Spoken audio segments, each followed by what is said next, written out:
Good morning, everyone. Thank you for coming to another webinar here hosted by Affinity. I have the great pleasure of having Josh Krutt and Scott Lewis here with me. We're going to give everyone just about 30 seconds to get logged on. We did have over 200 between board members and managers who decided to join our webinar. So there's a lot going on within our industry. A lot has been going on over the past year or so. This year, legislation is pretty much wrapped up. We're going to be discussing a little bit of last year's bill as well as a bit of SB 154. The Q&A will be open, so if you have any questions, please feel free to put them. We'll answer those questions that are related to today's webinar. Please understand that if we're not able to get to your questions, it's because we're doing our best. We're going to keep the webinar at 60 minutes just to be respectful of everyone's time. The webinar will be recorded, will be placed on our social media channels, and we'll share it as well with Scott and Josh, and they can share it in their channels as well. So we're looking forward to having you all. Hopefully you can chime in with any questions that you have, but I think it's good to get started now. So I'll start off here at the bottom of my screen. Scott Lewis, if you want to say something about yourself and the firm and your firm. Hi, good morning, everybody. I'm Scott Lewis. I'm the founder and CEO of Building Mavens, and our firm specializes in milestone inspections and structural integrity reserve studies. Currently, we're doing about 50 buildings throughout Florida, and so we have a good feel for what is going on right now, especially with the new laws that are dropping. And so I'm a structural engineer by trade, over 20 years of experience in the industry. And we've been having some lively discussions behind the scenes between Raphael, Josh, and myself. So I'm looking forward to presenting today, and hopefully you'll get something valuable from the presentation. Great, excellent. Thank you so much, Scott. It's always a pleasure to have you on. Next up, we have Josh.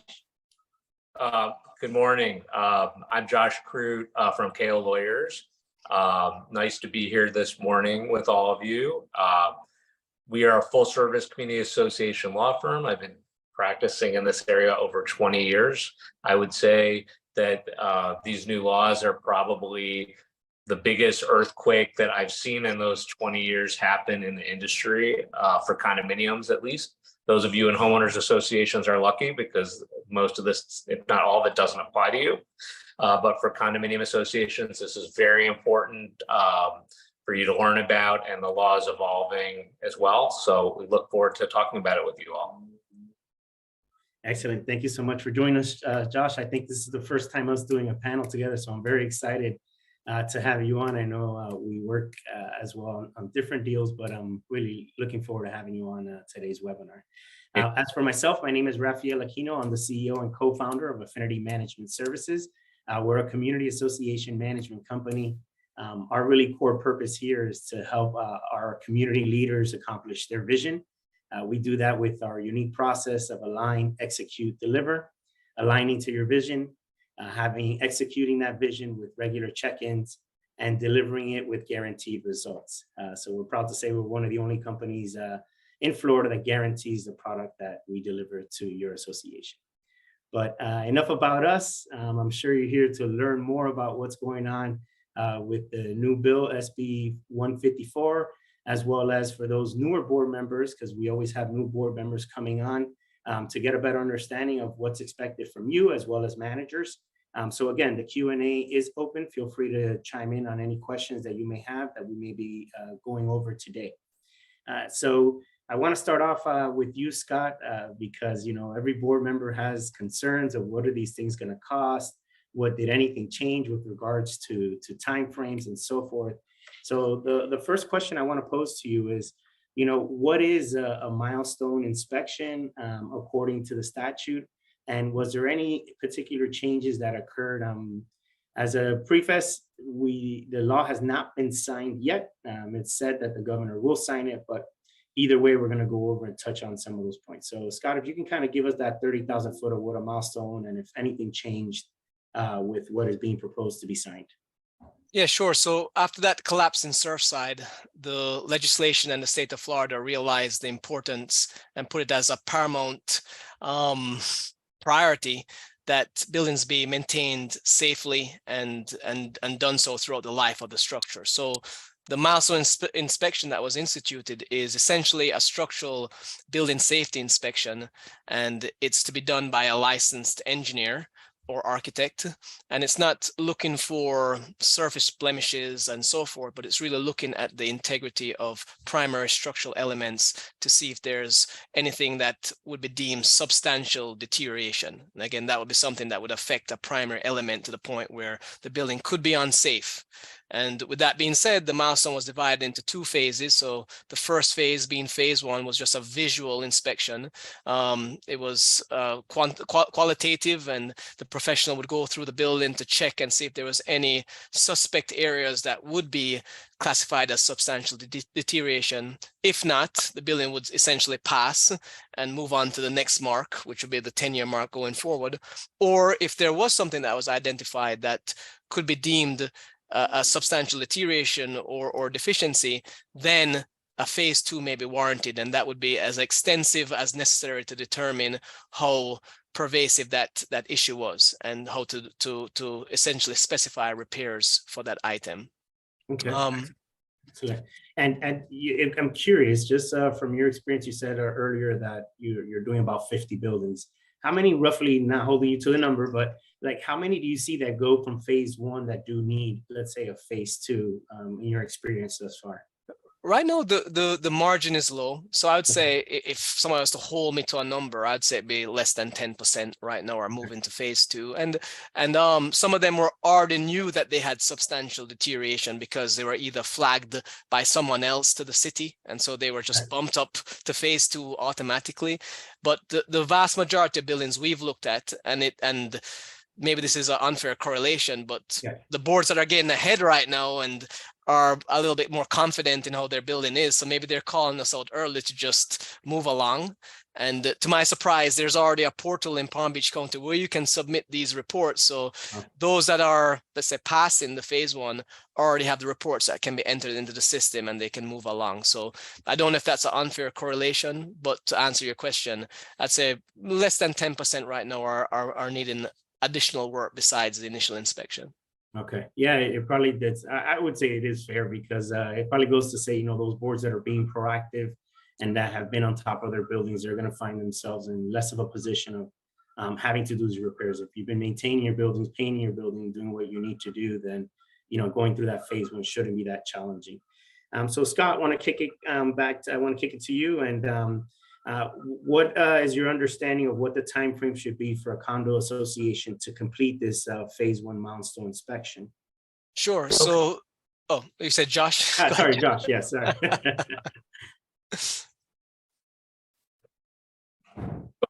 Oh, I thought you said Scott. Okay. Well, no. Yes, my apologies. Within 180 days after receiving notice from the local building officials, that's when you have to get the phase 1 done.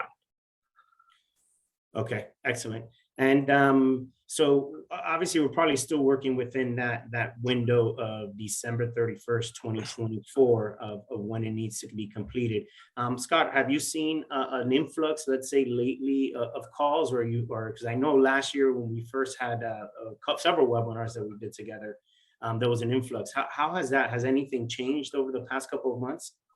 No, we're constantly getting calls weekly for pricing. I think more so than actually doing the work. So a lot of boards may be trying to set themselves up for next year.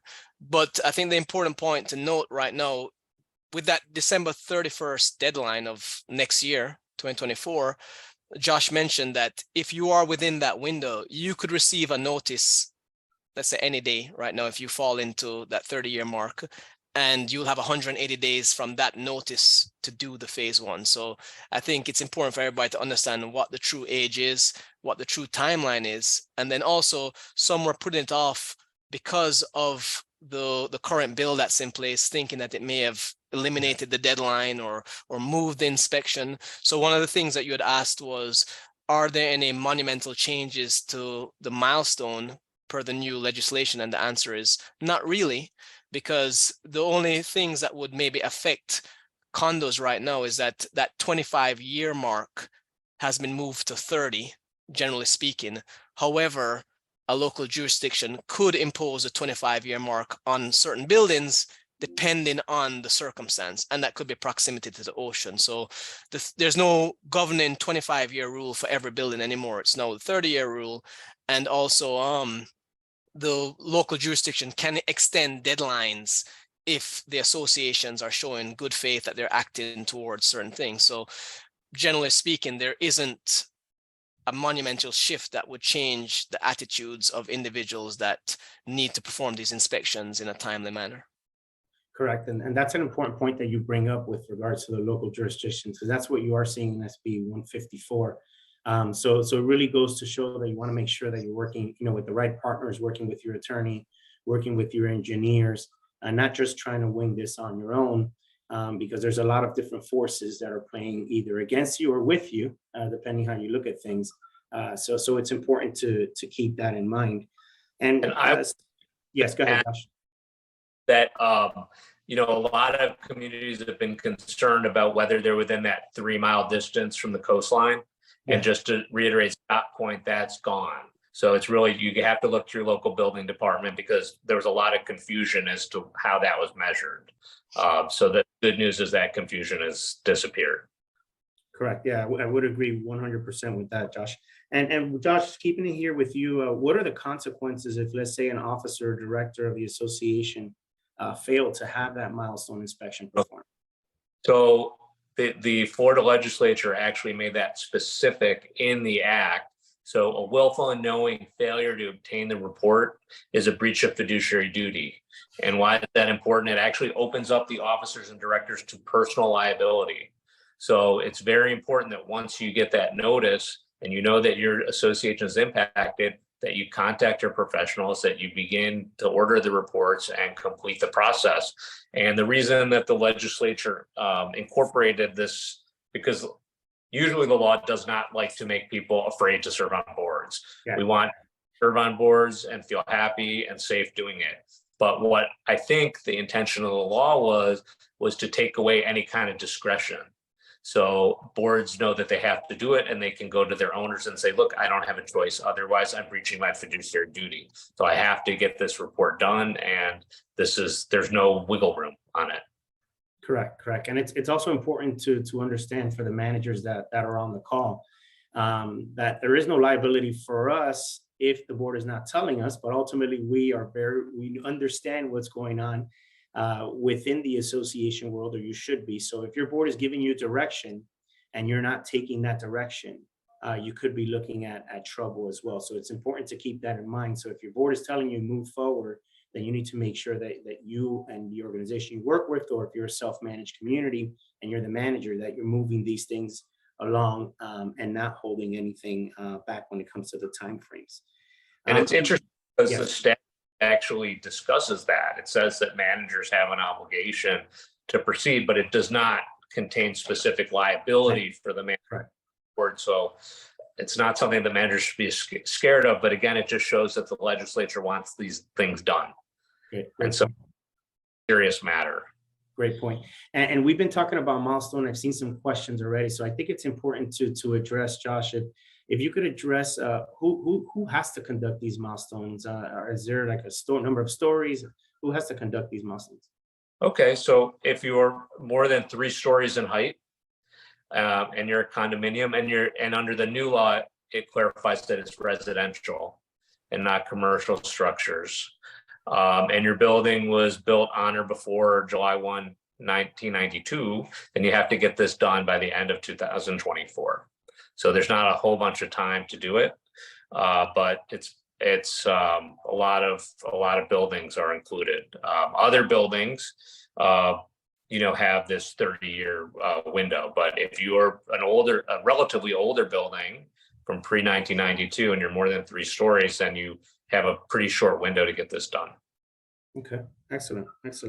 And so let's move on now into the structural integrity reserves, which to most is probably going to be the biggest ticket, especially for those associations that have never set any money aside or have set very small amount for their reserves. So Scott, why don't we start off with, I guess, giving an understanding of what a structural integrity reserves is, or what kind of people in the industry are calling SIRS, and also who's authorized to perform that structural integrity reserve. Sure. So the Structural Integrity Reserve Study, or the SIRS, is a study of the reserve funds for major repairs or replacements based on this visual assessment that's required at first by a licensed professional architect or engineer. However, the new legislation is saying that reserve specialists, reserve analysts that have specific licenses from different institutions can also perform the visual inspection too. And so they listed certain systems that were the roof, load-bearing walls, floor, and foundation. So those three, load-bearing walls, floors, and foundation, are now classified as the primary structure in the new legislation. And you have fireproofing systems, plumbing, electrical, windows. They added exterior doors now, and waterproofing. So the gamut of items is a bit more extensive than the original reserve studies that required by statutes prior to SB 4D and then the new laws in place right now.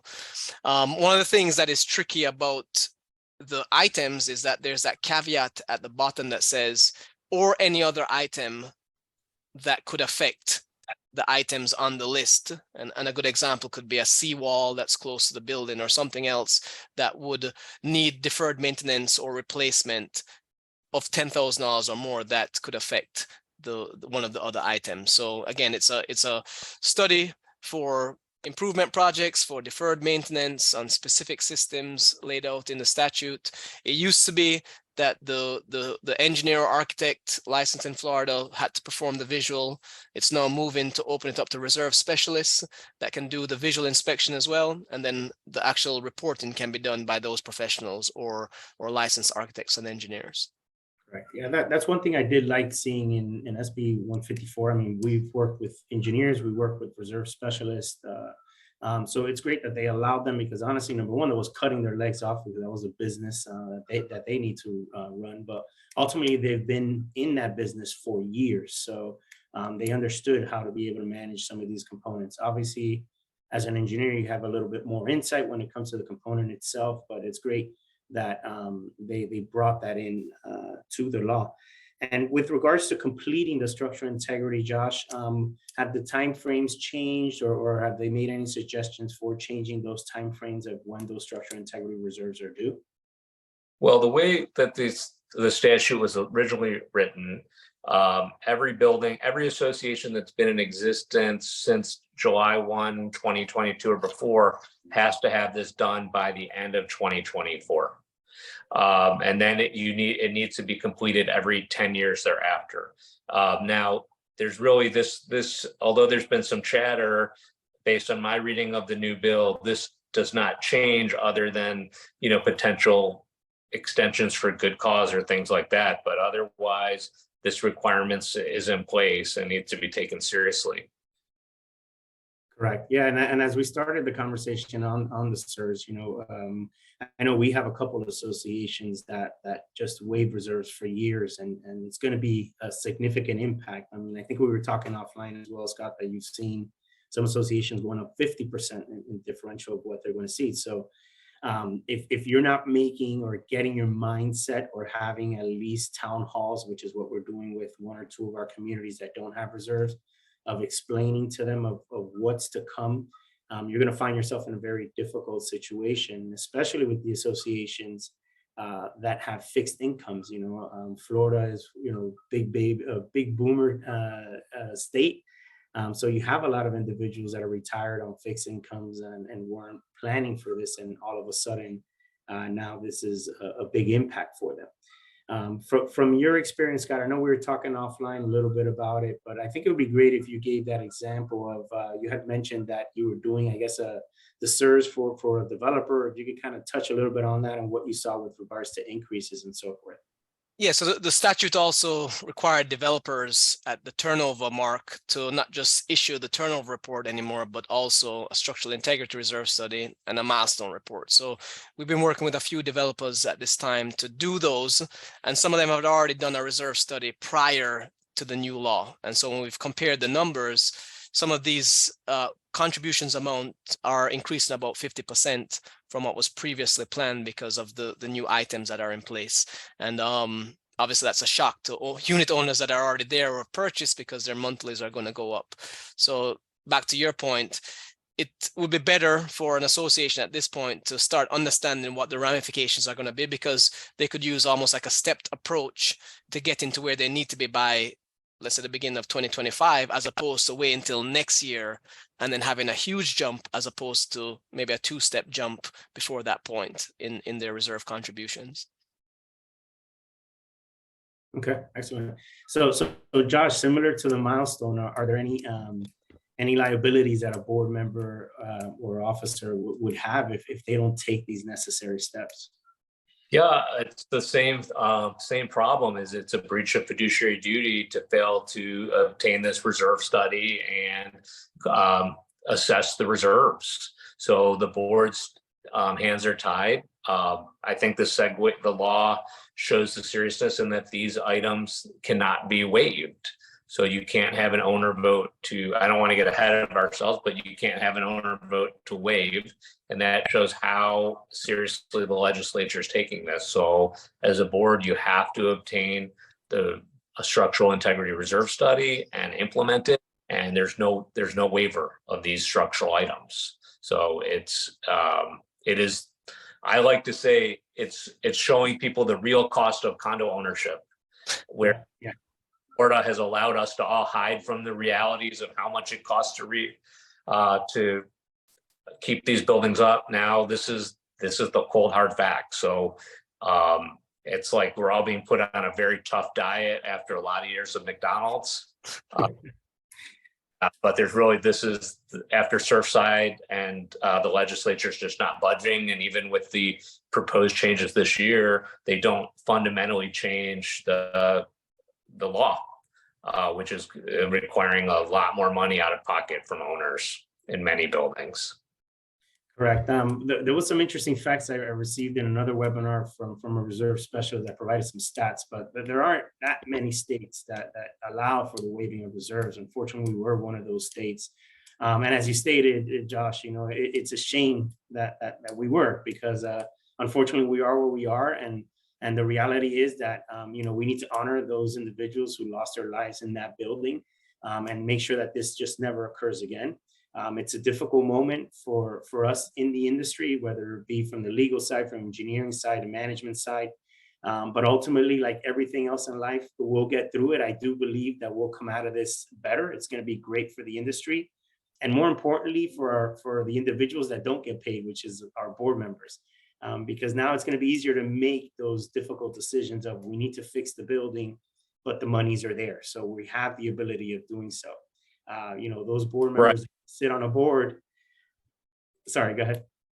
I'm interrupt, but I just was excited about your point, because I can't agree more. The way the law has been set up, it puts so much pressure on the board to not collect reserves, or to not have the proper amount of reserves. And then when the time comes to make the repairs, it puts so much pressure on the board to cut corners on the work done, or not collect the amount of special assessment that they really need, because they're getting so much pressure from their neighbors. So the beauty of this law is it really takes all the discretion away from the board and forces them to collect the money and make the repairs and do what needs to be done.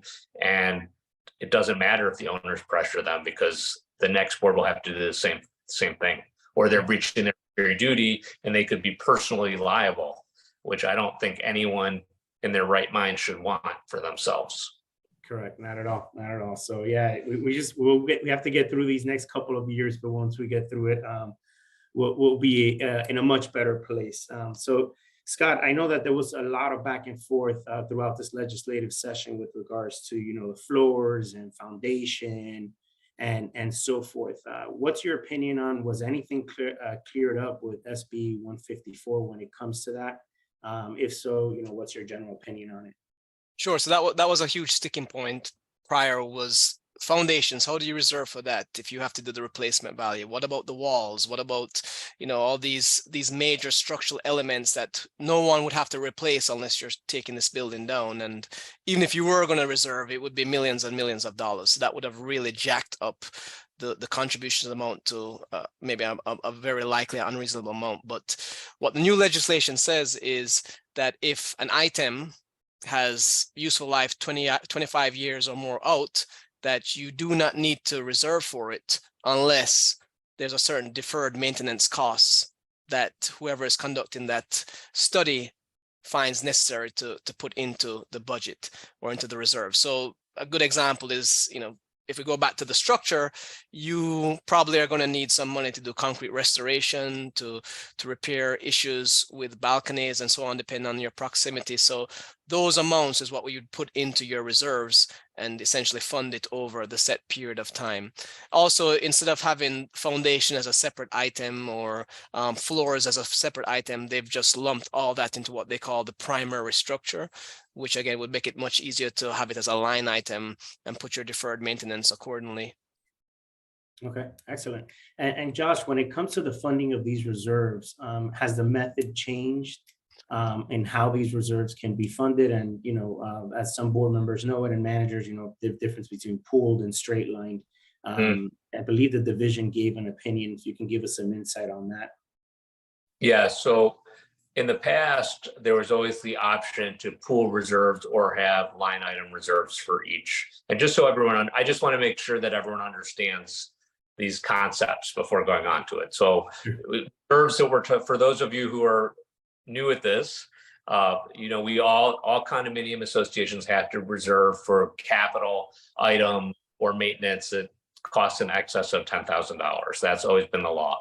And when those reserves were set up, you had the option of either line item reserves where you reserve enough money to replace for the replacement or repair. So when the time comes, you have it, or an association had the option to pool the money. So everything goes into a pot and you take it as needed. And when you pool, a lot of times associations were able to fund less into reserves. So what the legislature did is for these structural items, you're no longer, the associations cannot pool them anymore. So you can pool non-structural items like your outdoor furniture, small things like that. But these major things cannot be pooled. They're going to have to be collected as line item reserves. Okay.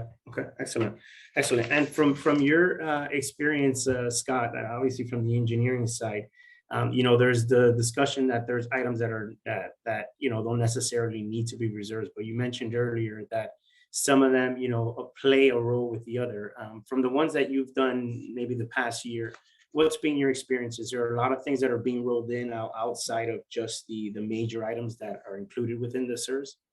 No, these are, I won't say extreme circumstances, but maybe open and obvious circumstances, right? So again, a seawall is a easy one to lump in because many condominiums that are by the ocean or the intracoastal have a pool deck or some structure that's using the seawall to support it. And so essentially, if that's not being maintained by the local jurisdiction and it is part of the property, then that's something that we would put in to the actual reserve study. But other than that, there aren't any type of hidden item that nobody knows about that we say, aha, this needs to be in there. No, it usually is a open and obvious choice. And again, it's at the discretion of the person who's doing the review. Okay, great. I'm going to keep it here with you, Scott, because I have a question here from Marilyn. She asked, out of those 10% in phase 2, are they over like 40 years or more? And she's, I guess, is expressing the 10% that you mentioned earlier. No, I mean, one of the ones that we did was built in about 1987. So they're in the 30 to 40 year mark. So I generally think the phase 2 is not dependent on necessarily the age of the building, because you have many buildings that have been well maintained that are older, right? Especially those that may be maintained by the government that have historical importance and so forth. But I think it really is going to be a reflection of what the association has been doing with the building. So you could have a building that's less than 40 years, that's poorly maintained, that will need a phase 2 because, as you mentioned, the board has been ignoring the issues, and whether it's through the lack of funds or pressure from residents has been sweeping things on the rug. And unfortunately, the problem doesn't go away, right? Especially if you have a wood frame building. So if water is getting in and you've ignored the issues and not sealed holes or replaced members, it's going to continue to rot and more damage is coming, right? So I think for anyone that has been essentially, let's say, deferring the maintenance to an undisclosed date, ignoring issues, using patches calling their friend to do structural repairs, I think those are the individuals that probably will be surprised that they need a phase 2 inspection, as opposed to a board that's on top of things, that has the records, that's doing replacements and maintenance as required, and has a real plan to attack the property and the investment. But that's what I've seen so far. The organized condominiums have really well maintained buildings. Those that are not organized and have been pushing it off are the ones that are tending to be the phase 2. And Right. like I said before, maybe an unfair correlation that those that are ahead of the game are the ones that are well maintained. Yeah. So maybe the percentage may be going up as time progresses. Yeah. No, I agree. It's no different than, what the 40 and 50 year recertifications before. I would tell board members, if you were painting your building and at least going through that, just even the basics of staying on top of the painting, you were going to stay on top of everything else that was involved with it, right? But if you let that go and let that linger, then you cost would increase significantly from one year to the next, because spalling just accelerates exponentially. So you're completely right that the earlier you're doing these things, the more that you're staying on top of them, the lesser the cost, believe it or not. Many people don't believe that. So I have a question here for you, Josh, from Herb. I know you don't have a crystal ball, but he's asking, when can you expect the governor to sign this new legislation, and do you see any reasons why there would be a delay? Well, the rumor mill is that he's planning on signing, and that it should be signed by middle of the summer. Usually he signs in July. So we're not too far off. So I would expect that these changes in Senate Bill 154 will become the law. That's what most people in the industry and observers are speculating. Yeah, no, we'll definitely, once it's into law, we'll make sure that we have a follow-up webinar to dig deeper into the specifics or any changes. But yeah, that is what I'm hearing as well on our side of town, that this is going to come into law. So sticking to get back to you, Scott, when it comes, I have a question here from Izzy, and he asked, how long can a concrete building in Florida be expected to be structurally sound? Tough question. That's, again, it really depends on the maintenance, right? Because usually no one is expecting a building to be replaced within the foreseeable future. And as we do or reports and put estimated useful life, you're talking about the building being 50, 60 and plus. And right, and as you do subsequent reports, you keep on extending that, because again, the building can really outlast the individuals and the generation probably. However, with the collapse, that building, no one would assume just looking at it that it was about to collapse, and it was a combination of events that happened that led to that tragic event. So I would say, if you want your building to last, just like you want your car to last, then it's dependent on how you maintain it. So if you don't change your oil, you don't rotate the tires, you don't change the tires, you don't do the scheduled checks, then you may have an accident or something blowing up on you at the worst case, and you're like, wait, this car was supposed to last X amount. So the building will last as long as the residents want it to, if they do the proper maintenance and treat it like it is, which is it's still a living item with the different systems that are installed on the building. Okay, great. And Josh, what requirements do managers and boards have once they have, let's say, that phase 1, phase 2 inspection to provide that documentation to the residents? Do they have any requirements? So yeah, the statutes do provide some requirements. The final reports need to be sent to all the members. They need to be posted in a place where everyone's going to see them on the property. And if the association website requirements apply to your association, if you're 150 or more units, then it needs to also go on the association website, the reports. And I would just like to put a pin in a couple statements back, is that, we've been through work with several 40-plus-year-old high rises in Dade County where maintenance was neglected for many, many years, where people just didn't see fit to put the money in, because a lot of people, frankly, I would hear from many of the owners, they didn't think they would live long enough to enjoy the repairs, which I can certainly understand. And beautiful buildings where you open up the ceiling and there's pans collecting the water drip and mold in the walls and whatnot. And we're fortunate enough to work with new boards and determined communities where they're willing to roll up their sleeves and do the work. And there's no shortcut. You have to hire your professionals, and unfortunately, it costs a lot of money when you let a building go. As Scott was saying, the costs double, triple, quadruple, but ultimately you have to, as an association, you have to maintain the property.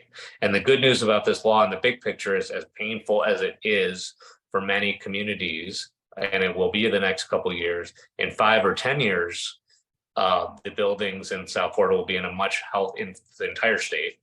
I always think about South Florida because I live here and work, will be in much better health. And we won't have these kind of situations anymore where buildings are neglected and not taken care of.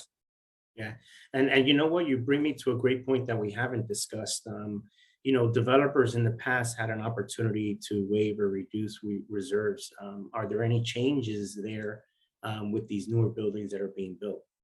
Yes, the developers are no longer allowed to do that. So now they have to collect reserves, which again puts the owners in a much better position when they're taking over the community. Yeah, So I that- would agree completely, because many times when these associations were turned over, not all developers, but some, they were turned over with basically nothing, and puts them in a very difficult position to even start the process of properly assessing the building, you know, getting an engineer on the association side to review it. So now that they'll be turned over, from my understanding, they'll even be turned over an inspection report, which is normally turned Correct. over, but not be specific to the statute of what the requirements are. So it's Right. definitely going to assist our board members and management companies on being able to, you know, get the building going for a long time the way that it needs to go. Well, I mean, I think that's a good point for everybody on the call that is receiving let's say, a condo association, because the laws for the condos are more stringent than the HOAs, but for the condo associations, by law, even prior to what we're talking about now, the developer was to give them a turnover report, which would say the useful life of the system. And it was, I think, 13 systems that are very similar, if not almost identical to the structural integrity reserve. So it would be the replacement costs, how to maintain it, right? Useful life, and a description of what they have. That was what was in law prior. Now they have to give them that along with a structural integrity reserve study. And obviously they have to implement it into the budget, and they have to give them a milestone report, which more likely than not, they would say there's no substantial deterioration because it's a new building. But the point is, most homeowners or boards don't realize that they're supposed to have this report for buildings that are relatively new. And that's something that I think it's noteworthy for those on the call. If they have a new building or they recently inherited one, that they should be set up under the new laws right now that would set them up for a good start to this process as the building ages. Correct. Yeah, and it's going to provide more transparency for the new owners as well. Hopefully, they're working with the, you know, with a savvy realtor that can provide that transparency. Look, this is what you're purchasing. Because many times in the past, unfortunately, you walk into the building, lobby looks great. You never look at a mechanical room. You never look at the elevator rooms. And here you go, 6 months later, after you purchased it, you got a special assessment for $10,000, $20,000 because you need to change the cooling tower and so forth. So again, we're in a tough, difficult situation now for those associations that don't have the necessary reserves. But in the long term, I think this is going to be good for all sides. And from a consumer protection standpoint, even for our owners, for them to see that the real cost when they buy a new construction project, and the developer can't hide that from them, then people know what they're getting into. And from my understanding is the reason that Florida's laws, as you mentioned, Rafael, are different than most of the other states, and that reserves could be waived, really started with developers, because the developers had a great lobby in Tallahassee, and they were able to get this option to waive reserves. Or for HOAs, they don't even have to have reserves. That's a whole other story. People buy into projects not understanding the real cost of ownership. And so this law really helps, I think, address that. So you know what you're getting into. when you buy a condominium and how expensive it can be. Correct. Excellent point, Josh. And I want to keep it here with you because we've been talking about phase one reports, phase two reports, milestones. In many cases, when you're writing that phase two report, there's going to be work that needs to be done. And I know from our experience with some condos that we have, they're in the millions of dollars, some of these repairs. What are you recommending your clients when it comes to these agreements? Should they be reviewed by the attorney? How much involvement should they have from legal? Well, I think it's important to consult with legal in terms of the implementation of what's in the report. And I mean, obviously the engineers or the architects are in the best position to explain what's in the reports because that's their specialty, but we can certainly help with the implementation and legal implications. For example, are you going to have to specially assess? Are you going to be looking to get a bank loan? How do these things work under your documents? What's this going to do to your budget? There were questions under the new statute as to whether the budget increase this would create would give the owners the right to challenge the budget with the 115% provision. That's a glitch that's been addressed. So now just so everyone, if people don't know, if your budget increases by 15%, the owners have a right, if a certain percentage vote on it, to challenge the budget and revisit the budget. And now the legislature has actually carved reserves and insurance premiums out of that amount. So, well, all these physical things need to happen. I guess the big point is there's a lot of legal implications too. And a lot of it's document dependent. So in terms of how you vote for this, how this happens, how this gets implemented, that's where your legal counsel really comes into play, working with your architect or engineer and your management company as a team with the board and the owners to implement. Well, I can sell for not just Josh, but for attorneys and even for professionals. A lot of times when the association is maybe blindsided with a large project, and large could be relative, right? At $100,000, $200,000 project could be large to some association. But the point is, the professionals, whether it be the attorney or the engineer or even the owner's rep in some aspects, are really the insurance for the association. And usually, if they're doing a good job in what they do, whether it's contract preparation, the right specifications, the quality assurance, the construction administration, that alone will save so much money in the long run on the project. And the cost of it is fractions less than the cost of the construction. So I think if the industry, and those on the call especially, could flip it and understand that the way to save money is to really get the proper professionals in place. So you do not want to, and I can make more enemies, you do not want to sign the contractor's contract. You want the contractor to sign your contract prepared by your attorney. You don't want the contractor to tell you the products. You want them to bid based on the products that your professional expects. So the right way to do it, if anybody wants to be the most cost efficient and have let's say the relatively painless project, is to put all the key pieces in place and have the professionals essentially guide them through the project instead of trying to penny pinch on the professionals and jump right into the construction. Because again, you open up a door that is very hard to close if you do it that way. Yeah, I'd like that and use that with my clients. That's great. It's being recorded. Don't worry, Josh. The problem is that obviously good professionals are not expensive, right? So your architects, your engineers, your attorneys, your accountants, your management company, it's not inexpensive. But when you use the right professionals, you save a lot of money. The problem is when they do a great job, you don't know how much you save because they keep you out of trouble. So you don't want trouble. Like, unfortunately, the association, that's the basis for the law. And you see why it's important that was an association that didn't listen to their professionals, didn't hire the professionals, was fighting about money because the people didn't want to pay to repair their building, which happens sometimes. And that is a terrible example of what can happen when you don't follow the advice of professionals. But when you do, I guarantee you will, when you have the right professionals and you listen to them, not only will you not get in trouble as a board member for breach of fiduciary duty. Not only will your building get fixed, but it probably will save you a lot of money as Yeah. well. Yeah. And you know, I can tell you from our own experience this past year, even I think 2 to 3 weeks ago was a big town hall that was held in one of our communities that has no reserves. Is, you know, we've been trying to tell our boards, you can't carry this weight all by yourself. You need to work with the right, you know, for instance, for us, we're a management partner for them. We're bringing in the engineer, we're bringing in the attorney, and everyone's working as a team to be able to communicate this. Because ultimately, the residents themselves, you know, they don't want to live in an unsafe structure. You know, they've invested into this community, but it's easy for them to fight back when it's just you there as a board. But when you have different professionals that, okay, we chime in the engineer, okay, so what do you see? What are you're showing pictures, you're showing slides, and they can visually see what the impacts are.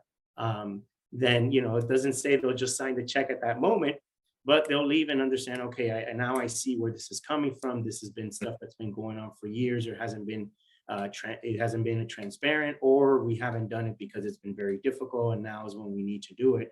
But ultimately, you do need to work with your professionals to be able to get through this.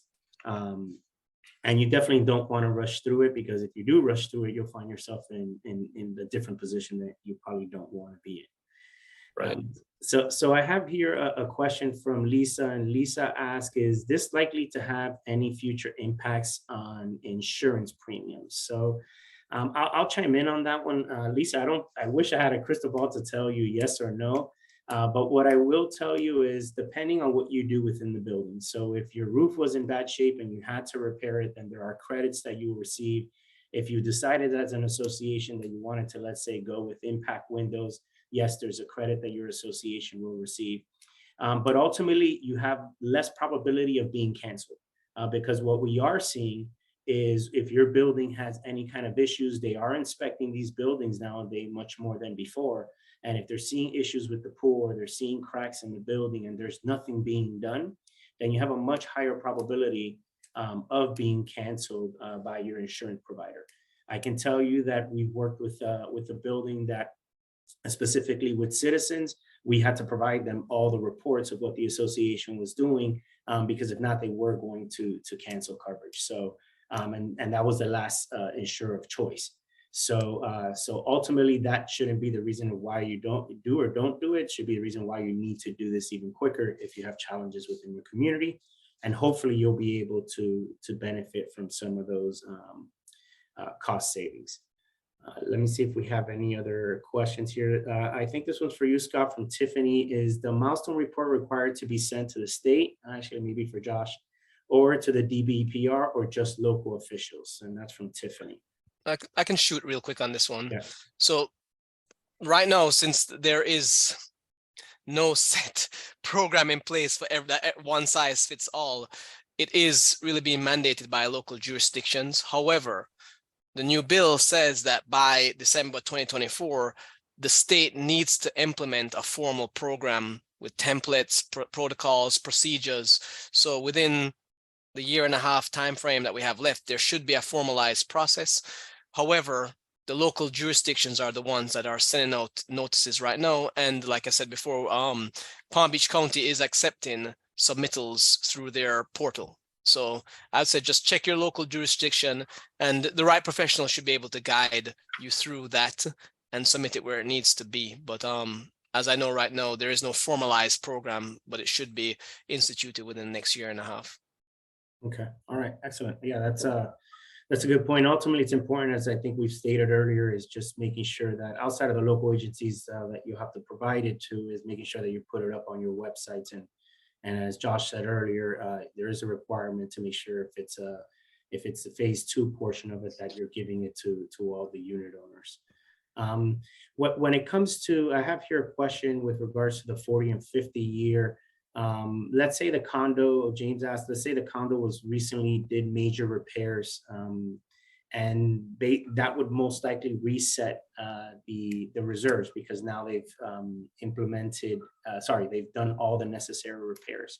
Have you dealt with that at all, Scott, yourself, where, okay, this building maybe won't have a significant amount to put away come January because they've done these repairs, or what are your thoughts there? Well, the current state of the condominium, whether it's a new roof replacement, restoration, window replacements, all that will be factored into the remaining useful life of what's there right now. So if it's a brand new roof and it's, I'm just making this up, but it's a 25-year useful life or 30-year, then that would be factored into the reserve, not that, you know, you've have an old roof and so forth. And if you have ongoing work, that should be factored in as well, right? Because it's a snapshot of the health of the association as it is, not off of theory. So that's why it's really important to get the professional in that will really go through the numbers, understand the property as it is, understand what's coming down the pipeline, understand, you know, historical costs, and really tailor this reserve to the association and not just use numbers out of a spreadsheet from a distant land, right? Yeah. Yeah. Of course. Had associations very pleasantly surprised after going through the expense of getting compliant with their 40, 50 year, 50 years, that they really are in good shape, you know, because they're very healthy. So it does help. And the more stringent laws we have in South Florida, I think, put a lot of our communities in better shape than other parts of the state where they don't have those requirements. I think part of that question too, if I read it correctly, was also, you know, what if you have already passed or in the process of doing it, how does that affect this milestone and so on? So the easiest way to answer that is these local municipalities, Broward County, Miami-Dade, and Highland Beach, and other ones that already have these formalized programs in place, that they're really called the building safety programs or recertification programs. We've titled it 40-year, 50-year because that was what it was. They've already essentially merged the milestone statute into the process and moved these marks to be aligned. So it's really a 30-year mark right now. And so if you've already done it, then there's a process to push that report through and you possibly check the box that you've done it already. However, I don't want us to think of them as two separate things anymore, a 40 versus a 30, a milestone versus, you know, recertification. The building safety programs in these jurisdictions are already considering the milestone to be covered by that structural safety inspection in that jurisdiction. So if anybody is listening, just check your jurisdiction for what you fall into, because there may be additional things you have to do to check the milestone checkbox. And if you're in these jurisdictions, it's not just the structural, it's an electrical safety inspection, it's a parking lot study, it's other things that you must do. And so I'd say get the professionals in, talk to your attorneys, because the last thing you'd want to do is get a price for a milestone. Somebody quotes it as you ask for it, you put it into the budget and you think it's, and I'm making this up, 20K, but you actually have to do 2 times the work and it's actually a $40,000 bill when you get the notice. So I think that's prudent for everybody. Just check with the local jurisdiction, understand where you are, understand how the laws tie into what you're already governed by, and then proceed accordingly to that. Yeah, that's a great point. And I have a question here for you, Josh, from Herb, and he asked, are multiple bids still required? Is it a board vote or a meeting of the owners? And can the president make a selection unilaterally? Well, it's a good, well, the president can never make it like laterally. So it's always a board vote, but design professionals like architects and engineers are not subject to bidding requirements. So you don't have to get bids. I just like to correct this because everyone always thinks it's 3, but it's really 2, just so you know. So the statute only says bids, it doesn't say 3. It doesn't hurt to get a couple, but I know there's a shortage of professionals also out there. And that's why the statute the new statute is going to probably expand who can conduct this work. So it'll go beyond architects and engineers, just because there aren't enough in the state to do all this work, frankly. But it's not subject to bidding. Correct. And to add to that is that with professionals from engineers, attorneys, management companies, you're not required to go through that. Again, as Josh stated, it's recommended. But if you're finding yourself in a very tough position, you're working with a very reputable engineer, you found a very reputable engineer, let's say like Building Mavens, then you can move forward with that and you won't have any issues. So we're coming up on the last couple of minutes. I want to give you guys an opportunity to at least provide any closing remarks. So I'll start off with you, Josh. If you have any closing remarks or any last minute advice for our board members and managers, and also how can they reach you? Okay, well, I think what I would say is in the past year, a lot of associations have been proactive and are working and hiring their professionals and working on getting these reports and getting their reserves in shape. But a lot of associations have been, I think, burying their heads and hoping that the law would go away. And I think it's pretty clear that it's not.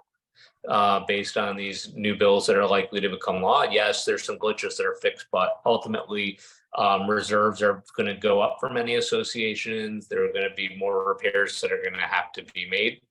And so my advice is talk to your attorney, talk to your property management company, hire the right engineers and architects to perform the studies and start planning for how you're going to pay for it.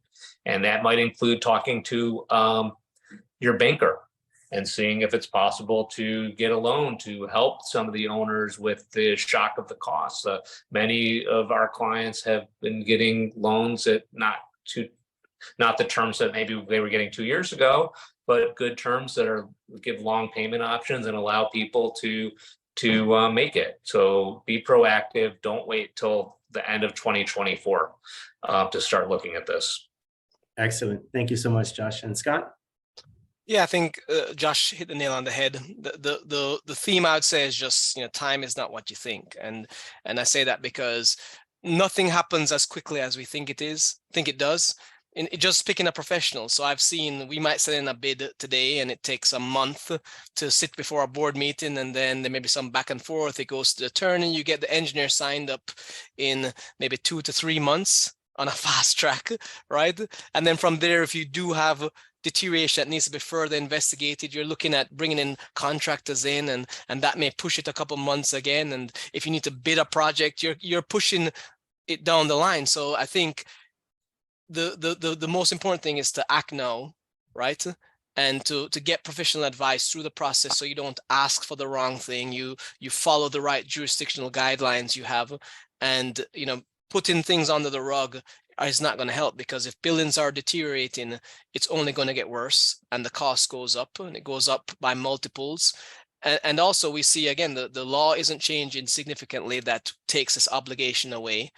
And the state is very vocal right now that this is of paramount importance to have safe buildings. So going back to the analogy of McDonald's, if that's where you love to eat and you're suffering from high blood pressure, you're suffering from obesity, you're suffering from all these things, the cure is to stop doing that and get on the right track. So let's not continue going to the drive-through. Let's get the right professionals in, let's get on the right routine, let's move forward and get to where you want to be. And so I think that would be the most important thing, is that time is a crucial thing right now. So let's get moving. And Great. If people want to reach me, just scan the QR code, gives you all the information. And the website is buildingmavens.com if you need more information. Great. Excellent. Thank you, Scott. Well, first, I want to thank you both for being on the webinar. It's honestly been a pleasure. You two always bring a ton of value, and very grateful. I also wanted to applaud. It looks like we have 50% of the individuals are CAMs, 50% are board members. So it really goes to show to the testament of your leadership and what you're looking to do within your communities. From management side, all I can say is, as Josh and both Scott mentioned, is time is ticking. The beauty is that as we continue to do these webinars, the number keeps growing. So it goes to show that people are starting to take this seriously. But it is important. And as we stated multiple times, it's just as important to make sure that you're working with the right partner that's going to be able to guide you through this process. But ultimately, as I like to tell my team, is we just need to stay with a very positive mindset. We will get through this situation. It is going to be difficult for the next couple of years for those associations that either have limited or no reserves. But ultimately, you're going to be in a much better position where you'll be able to, as a leader, make the decisions that are right for your community. It is a very heavy lift for board members, since you're not getting paid for the position. But ultimately, the lift is less if you're working with partners that really care and that are really looking to get you through it. If you want to share this video with any other CAMs or with your fellow board members or community, again, we will put this up on our website. If you want to reach us directly, our website is managedbyaffinity.com, and that's our YouTube page where we will also post this video. So again, thank you both for being here with me today. We'll make sure to schedule another one once the law is signed and we can go into it a little bit more of all the challenges, and maybe Josh and I can also touch up on the HOA stuff because there were some changes on that side as well. So thank you all. Thank you, gentlemen. Have a great day. All right. Thank you. Goodbye. Good day, everybody.